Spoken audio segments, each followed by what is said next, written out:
તો આજે તો આપણે સવારમાં આવી ગયા હતા આપણા પપ્પા ભેગા માંગરોળમાં. આપણે માંગરોળમાં આવ્યા હતા, એક કામ હતું ને બીજું મામાની ઉપર આટો મારવા માટે.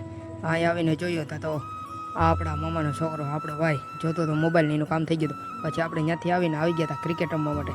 ક્રિકેટ રમવા આવ્યા ને અહીંયા ખબર પડી કે આપણો મેચ છે એટલે આપણે આવી ગયા હતા મોટા ગ્રાઉન્ડે ક્રિકેટ રમવા. અહીંયા આખા બધી ભેગા થઈ ગયા હતા અને બીજા ગામના પણ ટીમ આવી ગઈ હતી, એની હારે અમે રાખ્યો હતો મેચ. પછી આપણો ભાઈ હતો મસ્તી કરતો હતો.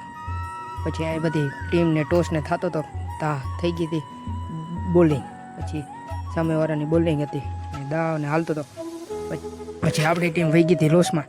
પછી આપણે આવી ગયા હતા સાંજે મંચુરિયમ લેવા માટે. મંચુરિયમ તો નહીં પણ આવી ગયા હતા પનીર લેવા માટે. પછી પનીર લઈને આવી ગયા હતા ઘરે આવીને મારી લીધો હતો આટો.